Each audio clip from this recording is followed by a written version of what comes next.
तो आज श्री गोपाल भट्ट गोस्वामी जी का तिरुभाव है। मेरा आवाज़ आ रहा है ना क्लियर?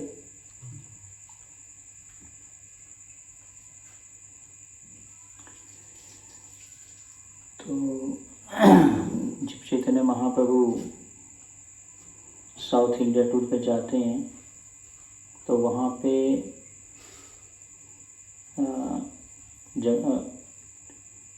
रंगनाथ जी के मंदिर में भगवान दर्शन करने के लिए जाते हैं।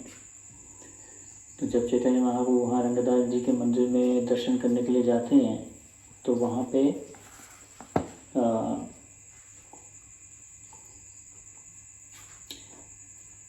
कीर्तन होता है, भगवान कीर्तन करते हैं, नृत्य करते हैं। और नृत्य करने के बाद में जब भगवान के दर्शन करते हैं रंगनाथ जी के, तो उसके बाद में चैतन्य महाप्रभु जो है मूर्छित हो जाते हैं। तो ये सब जो हैं वहाँ पे एक ब्राह्मण वेंकट भट्ट ये सब देख रहे थे। और वेंकट भट्ट जो थे वो जब उन्होंने देखा अद्भुत भगवान का नृत्य और भगवान का कीर्तन, तो उससे बहुत ही समझ गए कि ये कोई साधारण इंसान नहीं है। चैतन्य महाप्रभु को जब देखा तो फिर उन्होंने चैतन्य महाप्रभु को, उस समय चतुर्मास का समय चालू हुआ था, जैसे अभी चतुर्मास चालू हो रहा है, चालू हो चुका है मतलब। तो चतुर्मास में पहले जो ऋषि मुनि थे, साधु थे, वो ट्रैवलिंग नहीं करते थे। चतुर्मास का जो समय है उसमें क्या होता था, बारिश होती थी 4 महीना। इसको बोलते हैं 4 months of rainy seasons. Rain season है, रेन का टाइम है। रेन में कोई भी साधु जो है वो ट्रैवलिंग पहले नहीं करते थे। तो इस प्रकार से चैतन्य महाप्रभु को जो है उन्होंने इनवाइट किया अपने घर पे और बोला कि आप 4 महीने हमारे घर पे रहिए। और वेंकट भट्ट जो हैं उनके जब घर पे रह रहे थे तो वेंकट भट्ट के पुत्र जिनका नाम था गोपाल, तो वो जो हैं महाप्रभु की सेवा में लगे और रोज़ चैतन्य महाप्रभु जो हैं उनको अपना उच्छिष्ट प्रदान करते थे। जो भी भगवान खाते थे उसके बाद में जो बच जाता था वो उसको गोपाल भट्ट को देते थे। तो वेंकट भट्ट जो हैं उनके 2 भाई थे, एक थे तिरुमल भट्ट और दूसरे थे प्रबोधानंद सरस्वती। और सभी के सभी जो हैं वो रामानुज संप्रदाय को पालन करते थे, गौड़िया वैष्णव संप्रदाय को पालन नहीं करते थे। तो इस प्रकार से, और प्रबोधानंद सरस्वती तो एक सन्यासी थे। तो इस प्रकार से चैतन्य महाप्रभु जो हैं उनके घर पे रहते हैं वेंकट भट्ट के। लेकिन वेंकट भट्ट जो हैं वो लक्ष्मी नारायण के पुजारी होते हैं। वो लक्ष्मी नारायण जो हैं उनकी सेवा करते हैं, लक्ष्मी नारायण की। तो इस प्रकार से चैतन्य महाप्रभु कभी कभी उनसे मजाक भी करते थे कि तुम्हारी जो लक्ष्मी जी हैं वो, जबकि वो इतनी ज़्यादा चेस्ट हैं, चेस्ट मतलब पतिव्रता हैं, लेकिन फिर भी वो भगवान कृष्ण की लीला में क्यों आना चाहती हैं। भगवान कृष्ण की, जैसे आप जाएंगे यहाँ से जमुना क्रॉस करेंगे तो यहाँ पे एक लक्ष्मी जी का मंदिर है, बेलवन। वहाँ पे लक्ष्मी जी जो है बैठे बैठे तपस्या कर रही हैं। उनको वृंदावन में एंट्री नहीं मिली थी, जैसे आप लोग वृंदावन में हैं, वहाँ पे वृंदावन में लक्ष्मी जी को एंट्री नहीं मिली थी। वो बेलवन में बैठ के ही तपस्या कर रही थी, इस इच्छा से कि मैं भगवान की रासलीला में प्रवेश करूं। तो इस प्रकार से चैतन्य महाप्रभु जो है उनको मजाक करते थे। किसको? वेंकट भट्ट को, जो गोपाल भट्ट के पिताजी थे। उनको छेड़ते थे कि क्योंकि लक्ष्मी जी तो नारायण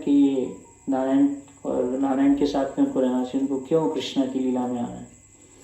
तो इस प्रकार से वेंकट भट्ट को जब उन्होंने ये प्रश्न पूछा तो वेंकट भट्ट बोलते हैं कि कृष्ण में और नारायण में कोई अंतर नहीं, दोनों एक ही हैं, है ना। तो अगर लक्ष्मी जी नारायण जी की रासलीला में आके प्रवेश करना चाहती है तो उसमें क्या गलत है। तो इस प्रकार से दोनों में आर्ग्यूमेंट चलता है, लेकिन अल्टीमेटली उसमें ये बात रहती है कि कैसे लक्ष्मी जी जो हैं अपने ऐश्वर्य को नहीं छोड़ना चाहती। जो उनका ऐश्वर्य है, ऐश्वर्य का जो भाव है, उसको लक्ष्मी जी नहीं छोड़ना चाहती हैं। तो इसके कारण से उनको रासलीला में एंट्री नहीं मिलती, क्योंकि गोपीज जो हैं अपनी सारी की सारी डेजिग्नेशंस को छोड़ दिए। किसके लिए? कृष्ण को प्राप्त करने के लिए। उन्होंने कोई भी अपने आप का अपना कोई भी एक डेजिग्नेशन नहीं रखा। तो इसलिए वो अपनी जो पोस्ट है कि मैं लक्ष्मी हूँ, इसको छोड़ना नहीं चाह रही थी। तो इसके कारण से जो है उनको वहीं पे ही स्थान मिला, बेलवन में। और ऐसा बताया जाता है कि लक्ष्मी जी वहाँ अभी भी तपस्या करती हैं। और क्या खाती हैं? खिचड़ी प्रसाद जो है वो लक्ष्मी जी तपस्या करती हैं और उस खिचड़ी प्रसाद को प्राप्त करती हैं, है ना। तो इस प्रकार से जो है, जो ब्रजलीला है वो सबसे उच्चिष्ट है।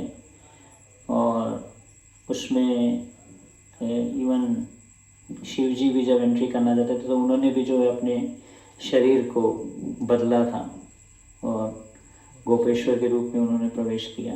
तो इसलिए डायरेक्टली इस प्रकार से लक्ष्मी जी को एंट्री नहीं करनी। तो इस प्रकार से चैतन्य महाप्रभु वेंकट भट्ट में चर्चा चलती थी और अल्टीमेटली वेंकट भट्ट इस बात को स्वीकार करते हैं बाद में कि कैसे कृष्ण जो है वो परम पुरुषोत्तम भगवान है।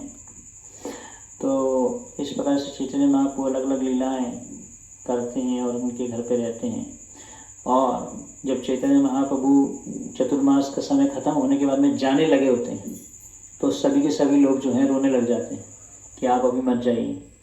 और गोपाल भट्ट जो हैं, गोपाल भी चैतन्य महाप्रभु को इस प्रकार से निवेदन करते हैं कि आप यहाँ पे रुकिए। तो भगवान कुछ दिन और रुक जाते हैं। फिर उसके बाद में भगवान चैतन्य महाप्रभु वहाँ से चले जाते हैं। ये बोलते हैं गोपाल को कि अभी आप अपने माता पिता की सेवा करिए और जब ये भगवत धाम चले जाएंगे तो फिर आप वृंदावन आ जाना। तो इस प्रकार से गोपाल भट्ट गोस्वामी चैतन्य महाप्रभु के आदेश के अनुसार अपने माता पिता की सेवा में लगे रहते हैं। और जब उनकी आयु 30 साल की हो जाती है तब वो उनके माता पिता इस भौतिक जगत से चले जाते हैं, भगवत प्राप्ति करते हैं। और इस प्रकार से चैतन्य महाप्रभु के संग को प्राप्त करने के लिए गोपाल भट्ट गोस्वामी वृंदावन आ जाते हैं। और उससे पहले ही चैतन्य महाप्रभु ने यह बात बोल दी थी किसको? रूप गोस्वामी और सनातन गोस्वामी को कि इस प्रकार से गोपाल करके एक भक्त आएंगे और तुम उनका ध्यान रखना। तो जब सनातन और रूप गोस्वामी को ये खबर पहुंचती है तो तुरंत ही वो चैतन्य महाप्रभु को ये खबर दे देते हैं कि इस प्रकार से गोपाल वृंदावन आ रहे हैं और पहुंच गए हैं। तो जब चैतन्य महाप्रभु को पता चलता है कि गोपाल भट्ट गोस्वामी वृंदावन पहुंच गए तो चैतन्य महाप्रभु गोपाल भट्ट गोस्वामी के लिए अपनी एक चौकी जिस पे बैठते थे वो देते हैं। और क्या देते हैं? अपना एक कोपिन देते हैं और अपनी एक चादर देते हैं। ये गिफ्ट्स जो हैं वो गोपाल भट्ट गोस्वामी को देते हैं। गोपाल भट्ट गोस्वामी उनकी पूजा करते हैं। अभी भी आप लोग राधा रमन मंदिर में जाएंगे तो वहाँ पे ये आज के दिन इसको दिखाया जाता है, दर्शन कराया जाता है ये वस्तुओं को 500 साल पुराना। तो उस पर बैठ के जो है अभी भी मतलब राधा रमन मंदिर में इसकी पूजा होती है। तो इस प्रकार से गोपाल भट्ट गोस्वामी अलग अलग शास्त्र पढ़ते हैं और शास्त्रों को समझते हैं, शास्त्रों के सार को समझते हैं, अलग अलग शास्त्र लिखते हैं। और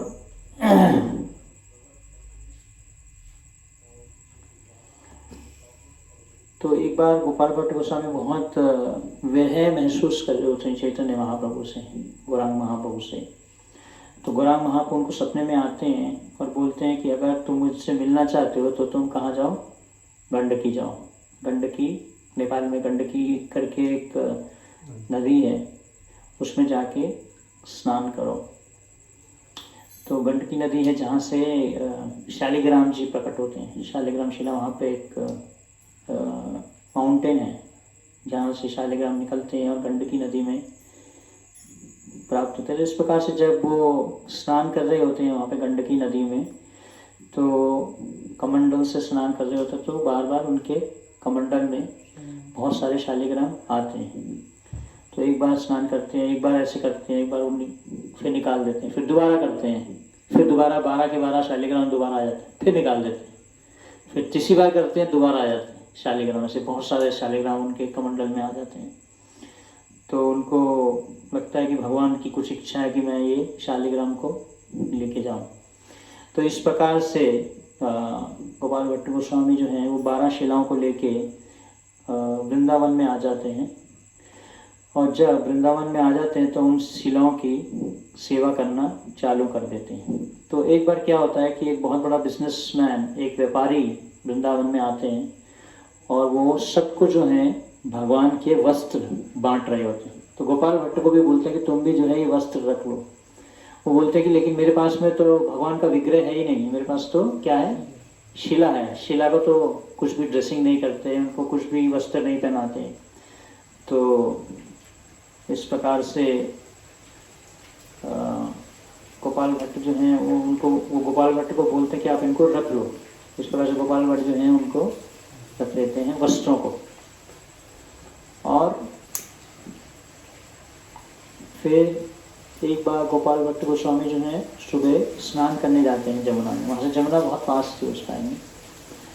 तो जब जमुना जी में स्नान करने जाते हैं तो स्नान करके, लेकिन स्नान करने से पहले उनके मन में इच्छा आती है कि कैसे कि मेरे पास में भी अगर भगवान के विग्रह होते तो मैं भी उनको ये वस्त्र पहना पाता, उनकी सेवा कर पाता, है ना। तो जैसे कि वो स्मरण करते हैं प्रहलाद महाराज की लीला का कि कैसे प्रहलाद महाराज के कहने से आप खंबे से निकल के आ गए, तो क्या आप इस शिलाओं में से क्यों नहीं प्रकट हो सकते। इस प्रकार से जो है वो मन में ऐसा एक भाव रखते हैं। कौन? गोपाल भट्ट गोस्वामी जो है जब उनके में शिलाएं होती है तो एक ऐसा उनके मन में एक भाव रहता है कि आप इधर से भी तो प्रकट हो सकते। तो जैसे ही नहा के आते हैं उसमें से एक शिला होती है दामोदर शिला, उसमें से स्वयं भगवान कृष्ण का विग्रह प्रकट हो जाता है, जिनको श्री श्री राधा रमन जी का नाम दिया जाता है। रूप गोस्वामी, सनातन गोस्वामी आते हैं दर्शन करने के लिए। और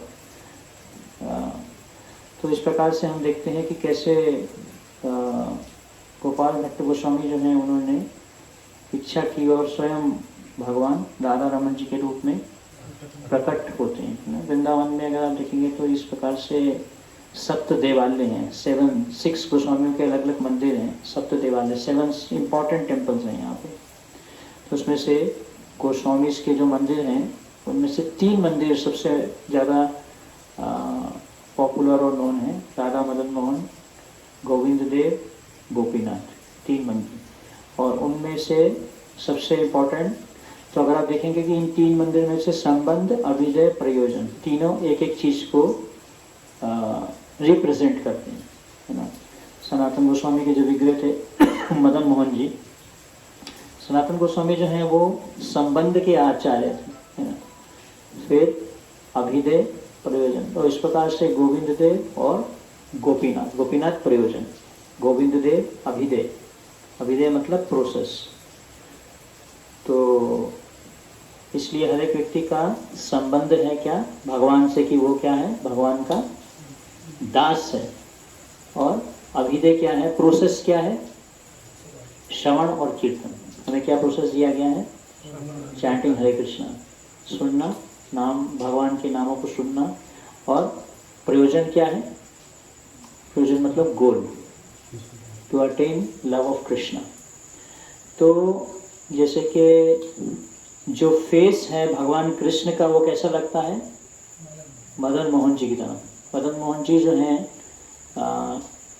मदन मोहन जी की तरह जो है भगवान का फेस लगता है। अगर आपको कृष्णा का फेस एक्सपीरियंस करना है तो आपको किन के दर्शन करने चाहिए, मदन मोहन जी के दर्शन करने चाहिए। अगर कोई भगवान कृष्ण का फेस देखना चाहता है, समझना चाहता है कि भगवान का फेस कैसा लगता है ना। और इस प्रकार से गोविंद देव जो है वो भगवान का मिडिल पार्ट, जो भगवान की कटी है, मिडिल पार्ट जो है वो गोविंद देव के दर्शन करने से हमें एक्सपीरियंस कर सकते हैं। और गोपीनाथ जी जो हैं भगवान के, अगर चरणों के दर्शन करने हैं तो गोपीनाथ जी के आप दर्शन कर सकते हैं। लेकिन अगर संपूर्ण संबंध अभिधेय प्रयोजन पूर्ण कृष्ण के दर्शन करने हैं आपको, फेस के भी, बीच के बॉडी के पार्ट के भी और भगवान के चरणों के भी, तो पूरे के पूरे भगवान कृष्ण के अगर दर्शन करने हैं तो किसमें है? श्री श्री राधा रमन जी। राधा रमन जी जो है वो भगवान कृष्ण कैसे लगते हैं एग्जैक्टली आप राधा रमन जी के दर्शन में एक्सपीरियंस कर सकते हैं। तो इस प्रकार से गोपाल भट्ट गोस्वामी जो हैं तो उन्होंने श्री श्री राधा रमन जी को प्रकट किया। तो गोपाल भट्ट गोस्वामी जो हैं भगवान के नित्य सिद्ध भक्त हैं, प्योर डिवोटी। नित्य सिद्ध मतलब नित्य सिद्ध होते हैं, कृपा सिद्ध होते हैं और साधना सिद्ध, इस प्रकार से। तो लेकिन जो गोपाल भट्ट गोस्वामी जो हैं वो क्या हैं? भगवान के नित्य सिद्ध भक्त हैं। सिर्फ उन्होंने ऐसी इच्छा करी, डिजायर करी। देखिए पावर, डिजायर की कितनी पावर है। क्या हम डिजायर करते हैं भगवान उसको पूरा कर सकते हैं। इसलिए बताया गया है हरि नाम को नाम चिंतामणि कृष्ण। भगवान का नाम क्या है? चिंतामणि है। जो भी चिंतन करेंगे भगवान का नाम लेते हुए, अगर आप कुछ भी चिंतन करते हैं तो वो बात पूरी हो सकती है। और वृंदावन धाम को तो वैसे ही चिंतामणि बताया गया।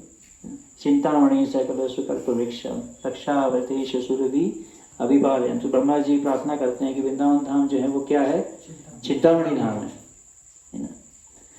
और यहाँ पे जो अलग अलग ट्रीज हैं, ट्रीज यहाँ पे जो वृक्ष हैं, वृक्ष भी जो हैं वो कैसे हैं?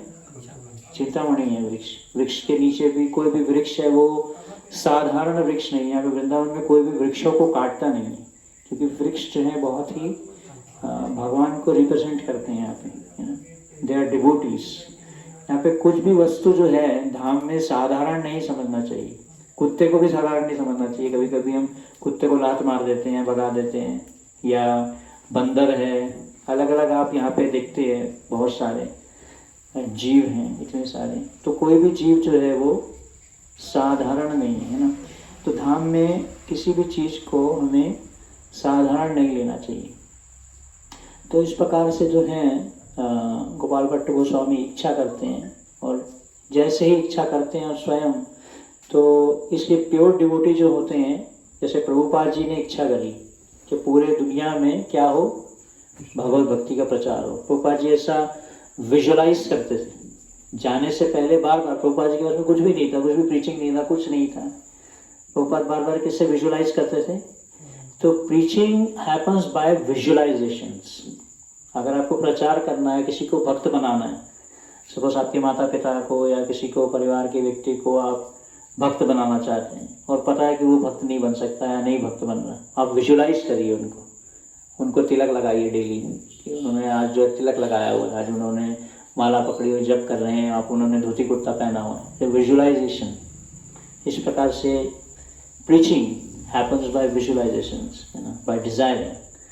तो कैसे जो हैं गोपाल भट्ट गोस्वामी ने इच्छा करी है। प्योर डिवोटी जब कोई इच्छा करते हैं तो भगवान उसको पूरा करते हैं, है ना। सत्यम विधातु निज भृत्य भाषितम, है ना। इस बात को प्रूव करने के लिए कि मेरे भक्त के जो शब्द हैं वो क्या है? सही हैं। इसको भगवान भक्त इसलिए जो है नरसिंहदेव प्रकट हुए, किसमें से? खंबे से। हिरण्यकशिपु ने पूछा कि तुम्हारे भगवान है क्या इसमें? इस खंबे में है क्या? इस खंबे में है क्या? इस खंबे में है क्या? उसने बोला हाँ भगवान है, इसमें है। जैसे उसने अपनी तलवार मारी और तुरंत वहां से प्रकट हो गए। और दूसरा, ब्रह्मा जी ने भी एक ये कमिटमेंट दे दिया था हिरण्यकशिपु। हिरण्यकशिपु ने उनसे जबरदस्ती जो है ये ले लिया, वाव ले लिया कि मैं दिन में भी ना मरूं, रात में भी ना मरूं, है ना, किसी अस्त्र से ना मरूं, शस्त्र से ना मरूं, जमीन पे ना मरूं, आसमान में ना मरूं। तो इन बातों को पूरा करने के लिए भगवान ने क्या किया? एक ऐसा रूप लिया जो कि कहीं मेंशन ही नहीं था। है ना, नरसिंहदेव का ऐसा रूप ले लिया। किस लिए? अपने भक्त के शब्दों को पूरा करने के लिए। तो भगवान जो हैं, कृष्ण जो हैं, शुद्ध भक्त के शब्दों को पूरा करते हैं ना। प्रभुपाद जी कभी कभी जब वॉक करते थे ना, अगर आप बॉम्बे में जाएंगे, प्रभुपाद एक जगह वॉक कर रहे थे और वॉक करते करते वो उनके हाथ में एक वो रहती थी, स्टिक रहती थी, स्टिक। तो स्टिक लेके ऐसे गाड़ देते थे, बोलते यहाँ ऐसे इधर मंदिर होना चाहिए, यहाँ पे ऐसे करके प्रभुपाद ऐसा बोल देते थे।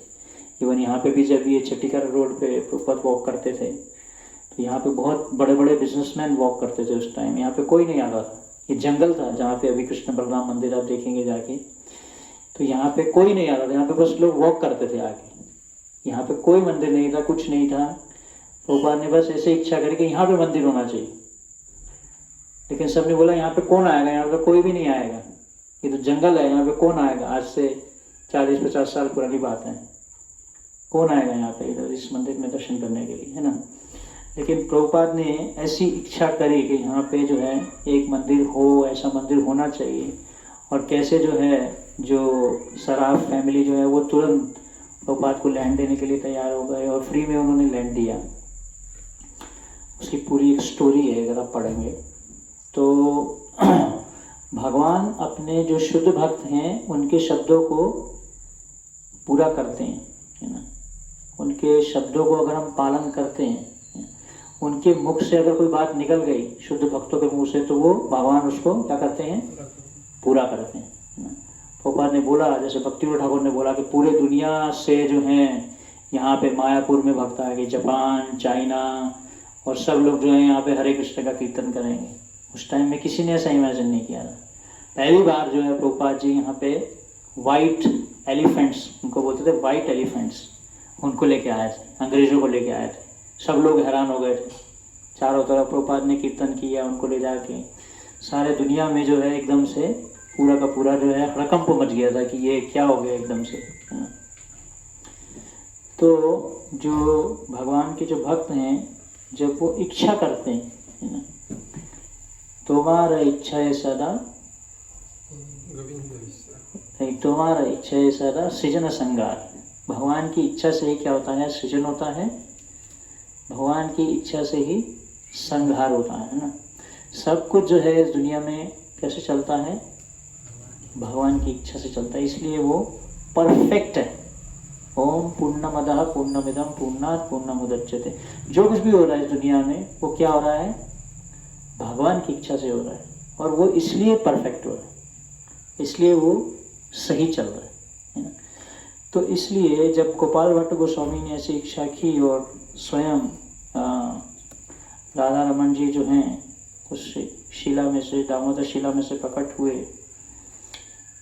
और फिर इस प्रकार से जो हैं उन्होंने राधा रमन जी की सेवा करनी चालू कर दी। तो अभी भी बीच में एक बार कुछ साइंटिस्ट भगवान के विग्रह को टेस्ट करने के लिए आए थे कि किसने इनको जो है बनाया है या किसने इनको कार्व किया है, किसी ने इनको बनाया है, ऐसे करके जो है साइंटिस्ट ने आके टेस्ट करने का प्रयास किया उसको। लेकिन ऐसा कुछ भी उनको प्रूफ नहीं मिला कि किसी ने जो है राधा रमन जी के विग्रह को बनाया है, जबकि क्योंकि ये तो सेल्फ मैनिफेस्टेड है, अपने आप में प्रकट हुए। तो इस प्रकार से जो है गोपाल भट्ट गोस्वामी भगवान की सेवा में लगे रहे। और गोपाल भट्ट गोस्वामी जो हैं उन्होंने उनका जो तिरोभाव, जैसे कि आज जो है उनका क्या है? तिरोभाव है। तो 1578 में जो है उन्होंने इस भौतिक जगत से अब डिसअपियर हो गए, और उनका अवतरण हुआ था 1425 में। तो इस प्रकार से, और गोपाल भट्ट गोस्वामी जो हैं इनकी जो डायनेस्टी है वो कहाँ से आती है? सॉरी, जो राधा रमन मंदिर में जो सेवक हैं उनकी जो डायनेस्टी कहाँ से आती है? जैसे कि एक बार गोपाल भट्ट गोस्वामी हरिद्वार की तरफ गए थे, तो वहाँ पे उस टाइम में बहुत बारिश हो गई थी। तो एक ब्राह्मण उनके घर पे रुके, तो सहारनपुर के पास में जब उस ब्राह्मण के पास में रुके तो उन्होंने उनको आशीर्वाद दिया कि आपका जो है आगे पुत्र होना चाहिए। तो जब ब्राह्मण को ये बात बोली तो उनके 2 पुत्र हुए, जिसमें से उन्होंने एक पुत्र जो है उसको गोपाल भट्ट गोस्वामी के पास में 10 साल की आयु में भेज दिया, और फिर वो जो है भगवान की सेवा में लगे, और उनके छोटे भाई जो थे वो गृहस्थ आश्रम में प्रवेश किए, और इस प्रकार से उनके भी आगे डायनेस्टी चली। और जिस प्रकार से अभी जो परिवार सेवा करते हैं वो इसी डायनेस्टी से हैं, उनका वंश जो है वो यहीं से है। तो इस प्रकार से हम देखते हैं गोपाल भट्ट गोस्वामी जो हैं 6 गोस्वामियों में से एक प्रोमिनेंट गोस्वामी है। वंदे रूप सनातनो रघु युगो श्री जीव गोपालको। हरे कृष्णा। श्री गोपाल भट्ट गोस्वामी देव भाव की जय। गौर प्रेमानंदी।